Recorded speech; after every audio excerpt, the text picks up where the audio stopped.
Now for global business updates, Rotus Odiri joins us. Good morning, Rotus. Good morning, Doctor. Good morning, Ayo. Good morning to all our viewers out there. We begin with technology earnings releases, starting with Apple. Apple did, beats on revenue and profits, but unfortunately, we'll get into it, their shares still fell, and I think they're up in pre-market trading this morning. Total revenue coming in at 119.5 billion. Wall Street was estimating 117, so they beat on that. iPhone revenue, which of course is their key metric there for sales, 69.7 billion. Estimates were 67.8. They beat on that. Services revenue, Apple Pay, Apple, other services that they render, Apple TV and stuff like that. 23.1 billion, 23.35 was the estimate, so it kind of fell under that. And then their other products revenue, Apple Watch, AirPods, and things like that, 11.9. Estimates were 11.5. Net income came in at 33.9. The reason why Apple shares fell was because their China sales fell 13%. They're facing more competition in China. The doctor has talked in the past about the Chinese government possibly enabling its civil servants not to use Apple phones. So either way, sales fell. And then their guidance for this current quarter, because as you can see, this first quarter 2024, their earnings calendar is a bit different from the conventional one. But for this particular quarter we are in, they guided towards lower iPhone sales. So a combination of the China sales falling and the forward guidance they gave for this quarter is the reason why their shares fell at the close of trading yesterday. But again, pre-market, I think they're up. From Apple, the Vision Pro is another thing that is going on sale online and physically today. It's their foray into the virtual reality, augmented reality. It retails for $3,400. So if you use that at current exchange rate, this thing is over 5 million naira. But they want this to revolutionize essentially revolutionize how communication is done. This picture is a woman reading an article from the Los Angeles Times, and it's broadcasting in her living room. So, people who use Apple Vision Pros in the future can watch the morning show virtually, where the three of us could be sitting in their living room. So that's essentially what they are making a bet on for the future. Well, they serve breakfast. That's meetings, flights, and everything like that. So yeah, even funny enough, food, right?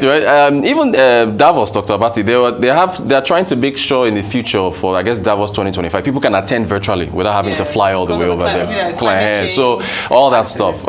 So after Apple, I think Amazon is next. Amazon, very strong numbers from Amazon on the revenue and profits side.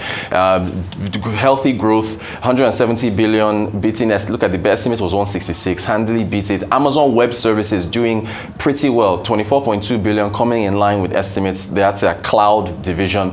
Advertising also did pretty well, 14.7 billion, estimate was 14.2. Look at the net income, 10 billion, I think it was 250 million in the previous year, a 3,000% climb. So Amazon doing pretty well. Then Meta, and I'm happy for Mark Zuckerberg after the bashing that he took yesterday in the Senate. Meta really did well in their earnings. The stock climbed by double digits. Look at revenue, 40 billion, I think a 25% climb, beating estimates of 39. DAU is daily active users, and these numbers are just staggering. 2.1 billion daily active users, an estimate of 2.8. Your monthly active users, 3.07 billion. There are 8 billion people in the world, and 3 billion of them are on Facebook on a monthly basis. ARPU is your average revenue per user. So how much money do you make from each person that uses Facebook and WhatsApp, Instagram, everything else? About $13, beating estimates of 12. Net income coming in at 14 billion. Look at that, a 201% climb. So milestones for Meta, or rather for Facebook. It's amazing how time flies. Facebook is 20 years old this year. Zuckerberg, although there's if you watch the Social Network movie, there's controversy about who really started Facebook, but he started it in his basement in 2004. They issued their first dividend, 50 cents a share, and they've announced a $50 billion share buyback for the stock, which when companies do that, it suggests that maybe the shares are undervalued and there's more value in the future. So all of that, you combine everything, Meta absolutely taking off with respect to the share price yesterday. From earnings, we're going to move on to, I think, the Bank of England, I believe. The Bank of England holding rates steady at 5.25%, just like the Federal Reserve. Andrew Bailey suggesting there could be rate cuts in the future, but it depends on where inflation goes. And by the way, I learned that the Office of National Statistics in the UK might be rejigging how it reviews its inflation, because apparently a lot of folks in the UK buy groceries. Some of them get a discount card, which the ONS has not factored in. So inflation could actually be lower than where it is in the UK. I think we move to Africa now. Canal Plus, which is a subdivision of Vivendi, has made an offer for South Africa's Multichoice, which of course everyone's familiar with as DSTV. Cash offer of 105 Rand a share. When they made this offer on Thursday, it was a 40% premium to where the share price closed on Wednesday. Canal already owns about a 36% stake in Multichoice, and I think the deal values the company about 2.5 billion euros. It is very interesting that this is coming out when you've got these devaluation issues in Nigeria and Egypt and some of these markets across Africa, because if you look at the premium bouquet for a subscription for DSTV at 29,000 naira, a year ago divided by 450 came out about $69. If you divide that same 29,000 by 1,500, it's $19. So if you think about repatriation and there's something called constant currency conversion, when companies want to repatriate and try to use like for currencies, they're going to be taking a hit in markets like Nigeria and Egypt. Speaking of Egypt, they hiked their benchmark rates for the first time since August. The benchmark rate, deposit rate, 21.25%, 200 basis point hike. IMF is in Egypt as we speak. They've extended their visits. They have a $3 billion program to try to help them with their finances. Egypt is going through literally the exact same thing that Nigeria is going through right now. They're looking at a possible $10 billion aid program to get from the IMF. And so the IMF was like, look, you've got to hike rates, drain money from the system in terms of money supply, give more credence to the Egyptian pound. The Egyptian pound has been devalued by about 50% to the dollar. The naira is about 54, I think, about 55. So it's similar. And speaking of which, of devaluation, Naguib Sawiri, who is the brother to Nassif Sawiri, two Egyptian billionaires, he's worth about $3.67 billion. He's called for a devaluation in Egypt. He's been criticizing the government, saying they are not moving fast enough with reforms. So there's a quote from him where he said, listen, if we delay our reforms, we will essentially continue to kick the can down the road. Perhaps we don't have the quote, but he essentially said that, listen, you've got to bring the market rate for the Egyptian pound in line with where the parallel market is. And speaking of parallel markets, Nigeria, on the cover of today's This Day newspaper, Nigeria's newspaper of record, you'll see that the parallel market rates did appreciate just a tad, which tells you that perception it goes into a lot of what we see with the rate. So 1350, it's actually, the official rate at NAFEX window is actually weaker than the parallel market rate. So again, going by what's the moves that we made with the central bank, again, it's a long journey ahead. We still have to see where things go. That's our updates for today. Well, like you mentioned, long journey ahead, and that's why I'm firmly of the opinion that beyond the monetary policy, in terms of long-term addressing of the issue, we must also alongside deal with the fiscal issue. Traditionally in Nigeria, we keep looking at the finance-driven solutions, but if we're looking at long-term, we must stop doing things in the short term. Yes, we make plans, but we must begin to invest into our future if we're going to see long-term impact and strengthen the naira on the long term. But let me go to Meta. Congratulations to Mark Zuckerberg and the team. However, while some people are rejoicing on one end, they've also talked about the fact that last year was also where he saved, there were job cuts in terms of letting go of some staff members, and they were able to save 8% in running costs.